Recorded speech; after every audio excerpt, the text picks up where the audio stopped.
So the Dragon Ball Super manga with chapter 88 and beyond, following the events of 87, that set up a massive, humongous, big course of action that's about to be taken by none other than the conqueror of the universe, Lord Frieza, with that black Frieza transformation, and just in general showcasing yet again that despite all of their efforts, despite the entirety of the battle they had on the Granola the Survivor arc, the whole thing with Moro, the Tournament of Power, and so on and so forth, Goku and Vegeta are still not top of the line, and there's still some fighter out there that is the strongest in the universe. I think it's a great time to see what we have, all of the setups that have been laid out for us in Dragon Ball Super, and theorize on what's gonna happen next, because I got some ideas.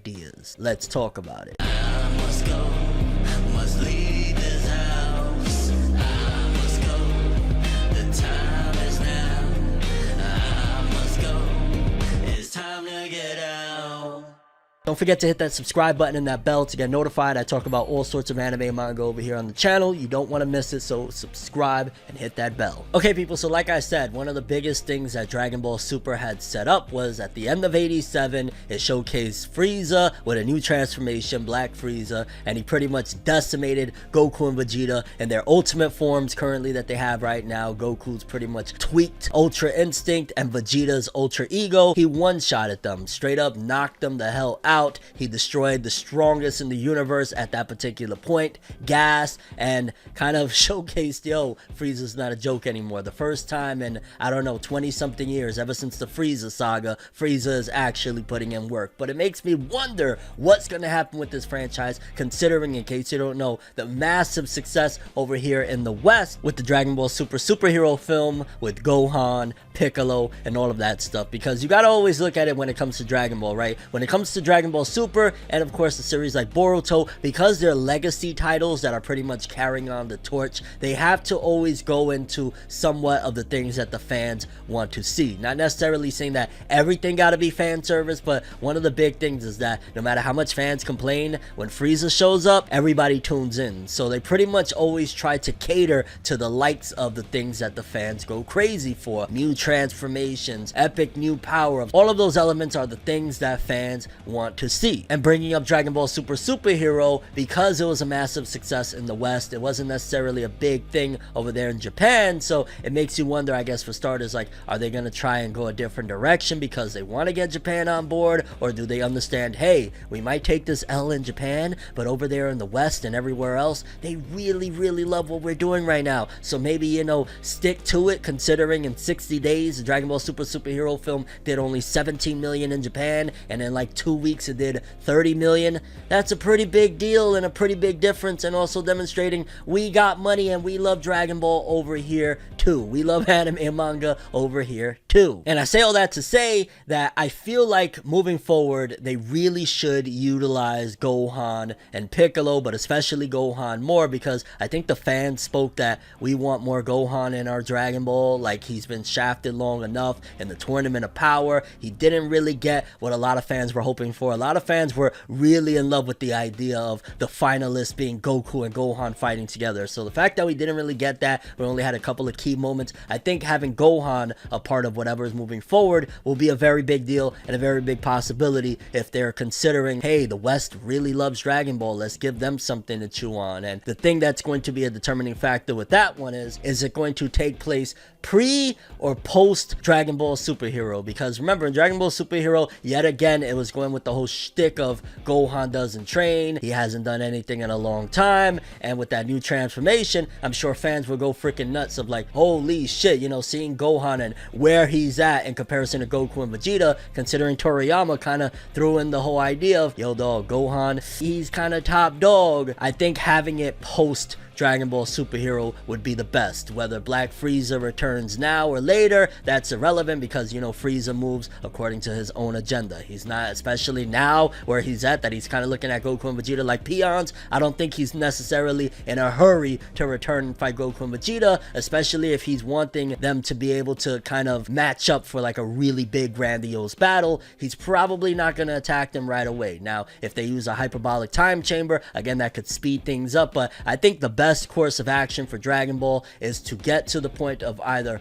post Z, or at the very least post superheroes, so that way we can also have Gohan utilized. We can have a little bit of time passed and shake things up a little bit, because the last couple of arcs, the Moro arc and the Granola the Survivor arc, they had really strong starts, and then it's like sort of towards the middle to the end where they kind of get a little bit problematic. And I think maybe having a couple of years of a change in the time skip and whatnot, having Gohan involved, having Piccolo involved, having two fighters, especially like Gohan with that new transformation that puts him in the running to being one of the strongest, it would just make the most sense to shake things up, so it's not just the Goku and Vegeta show. But of course you don't necessarily just want the Gohan and Piccolo show either. Having, at the very least, even if it's just Gohan, Goku and Vegeta, the three Saiyans together, will be sick. Of course the fan of me does want Piccolo as well, and having them be post superhero or post Z is the best course of action. But I don't think we'll go post Z. I think as long as we're within the confines of the Dragon Ball Super title, we will have to be pre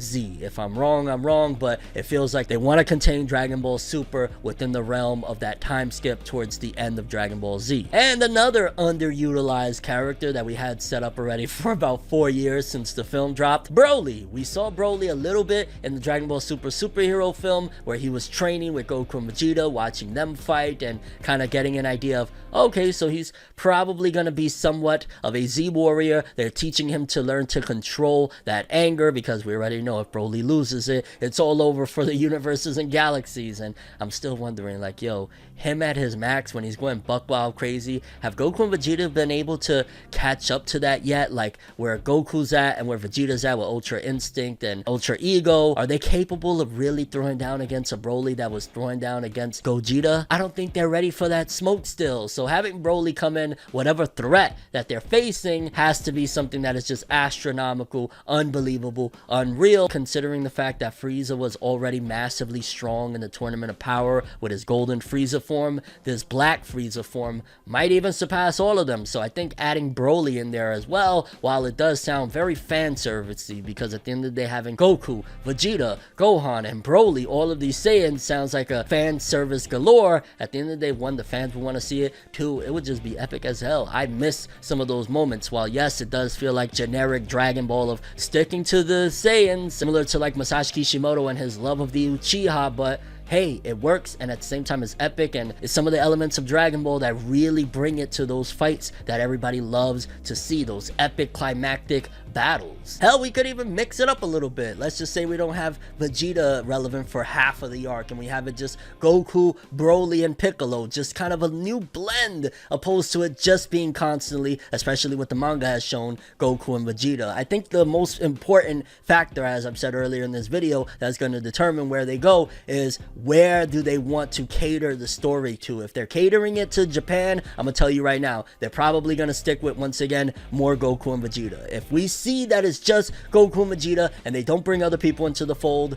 it's more than likely they've decided we need to get sales up here over in Japan, we can't focus on the West. However, if they decide to abandon that motto and switch things up a little bit, add Piccolo and Gohan with Goku, or Piccolo, Gohan, and Vegeta for a while, Piccolo, Gohan, and Broly, that would be huge, epic, and at the same time showcase that, okay, maybe they're understanding that, you know, we gotta really cater to other markets and get our money where we can get it. And while I'm at it, throwing in all these Saiyan ideas, I definitely would love to see more of Gotenks. That whole wasted potential of these two Saiyan kids that at the ages of 7 and 8 were able to take on these legendary transformations that took Goku and Vegeta till they were in their freaking 30s and shit like that to achieve. Yes, I want to see more of that. Now, I don't know how that will play out, considering at the end of Z, and if Super again is within the realms of Z, that, you know, Goten and Trunks really haven't been keeping up with their training, similar to like a Gohan, so there's that aspect as well. But if we're kind of looking at Z, they have been bending the rules lately, considering they spoke about like Kid Buu being one of the strongest. Like, dog, where we're at right now in Dragon Ball Super, Kid Buu is not even an afterthought, considering the fact that we've gotten to the point of fighting gods, all of these crazy strong creatures in different universes. Kid Boo-hoo, like boo-hoo, hey, you know. That is not relevant. So we can actually even bend, based on what they've shown us so far, the lore of Dragon Ball and Dragon Ball Z's ending with Dragon Ball Super, despite the fact that technically all of this was supposed to be taking place in a time of peace anyway. They basically said it was like 10 years of peace. Yeah, I don't think Beerus showing up to destroy Earth was peace. I don't think Goku Black was a peaceful moment. I don't think the Tournament of Power and the universe being at stake was peaceful. Yeah, we're bending the rules. And it also makes you think, like, okay, one of the things that they're doing, even if we have Frieza involved, I don't think it's going to necessarily be like the new Frieza arc. I think Frieza is going to be involved with, again, another original villain. If we had Moro for the Moro arc, and then we had Granola the Survivor, we'll probably get a new villain that will tag team or be somewhat related or somehow in the ballpark of being with Frieza, so to speak, in terms of being the antagonist of the next arc. But I think one of the important things is having them be connected somehow, some way to the lore of something. Like, because again, Moro had connections being sealed away by the Kais and the whole Majin Buu situation, and then boom, Granola the Survivor, his whole thing was wanting revenge against the Saiyans and even Frieza. So whatever villain it is, it probably has to be connected somehow to someone in the story. It could be somebody that absolutely hated the Namekians and he's after Piccolo, or it could be somebody that Gohan wronged in the past, or one of the Yardratians, or they could do something that they really set up beautifully and haven't done nothing with it in years now. You ready for this? You ready for this? Utilize the other 11 universes that we've had set up for how many years now? Jesus. I mean, legit, the Tournament of Power showcased us all of these incredibly strong fighters. They still even reference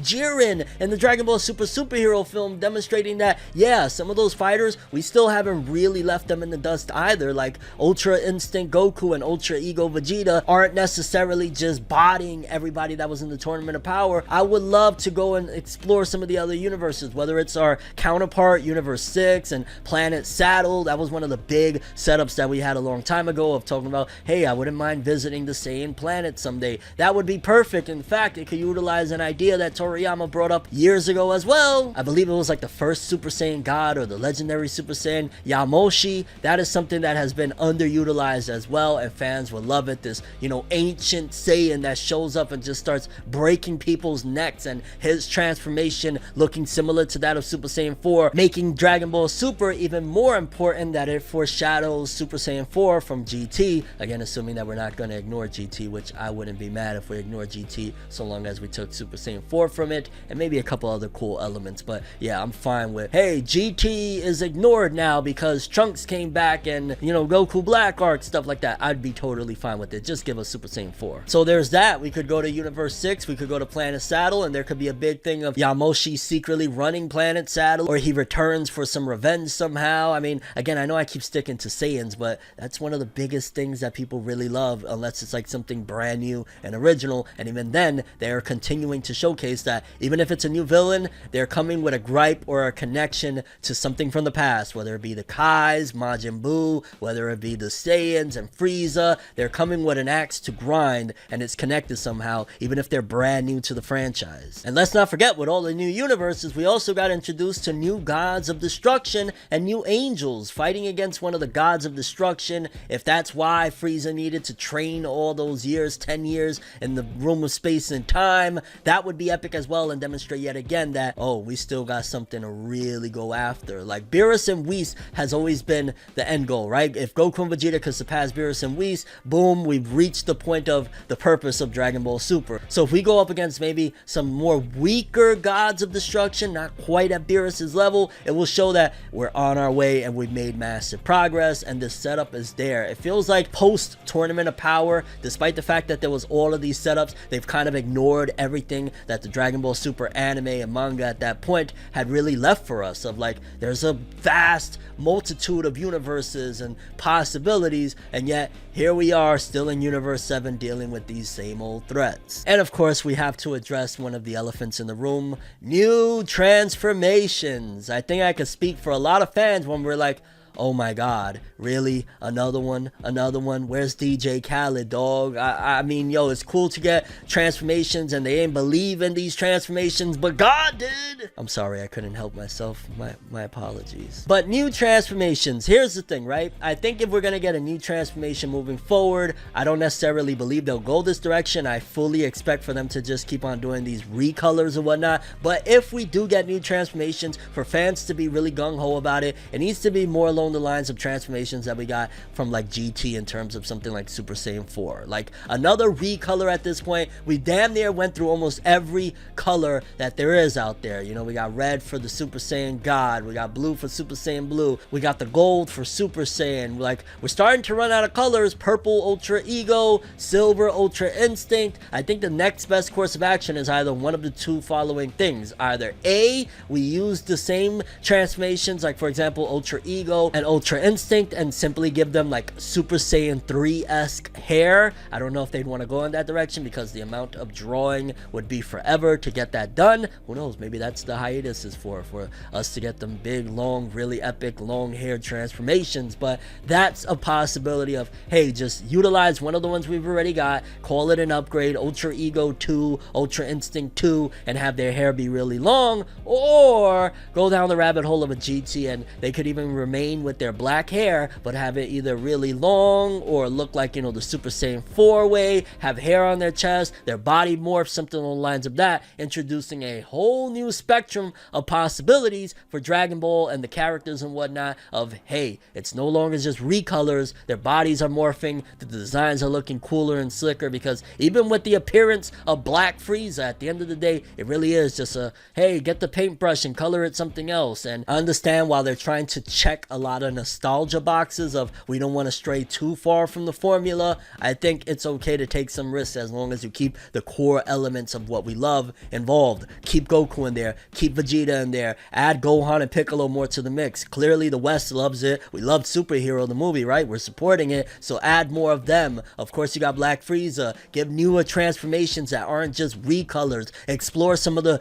vast universes that we've had introduced to the story. Bring Broly into the fold, even if he just loses his freaking mind and becomes another threat as well. Like, there's a lot that can be done to kind of branch out. Again, they're always going to more than likely add an original villain that has connections to us. So whatever they decide to do, I can't call that one, but it could be connected to the Saiyans. It could be connected to, you know, the Frieza race. It could be somebody that has an axe to grind with Goku that he bumped in space. It could be a Yardratian. It could be a god of destruction. There's so many endless possibilities with what's been set up in Dragon Ball Super. Only time will tell. But I'm very extraordinarily curious what you guys think about the future of Dragon Ball Super with 88 and beyond, chapter 88. Do you feel like it's going to go in a brand new direction, or we're going to get more of the same? Do you feel like, I guess the biggest question is, and this will determine more or less the elements we get moving forward, are they going to start marketing more towards the Japanese audience still with just the Goku and Vegeta show? Are they going to try and bring in some of the other characters that we love over here in the West, like Gohan and Piccolo? Or are they going to try to do a blend of both? Like, imagine an arc that is divided and we have two separate entities going on at the same time, like Goku and Vegeta going up against Black Frieza, or Gohan and Piccolo going up against Black Frieza, and Goku and Vegeta fighting a whole new threat from a whole new universe, and doing them simultaneously the way like Oda and One Piece does, where you'll have like 3 or 4 different sceneries and subplots going on at the same time. And your overall thoughts and expectations for the Dragon Ball Super manga with 88 and beyond. I'm really looking forward to seeing what they cook up. They left off on an immense climax with Frieza returning and owning Goku and Vegeta. Let's see where they go with it. Oh, and do you believe that we're gonna go post or pre Dragon Ball Superhero or Z as well? There's that. That's all I have for this one. I'm ForneverWorld, and as always, people, have an awesome day, and remember the golden rule: anime and manga for life, boy. Have an awesome day. Peace in.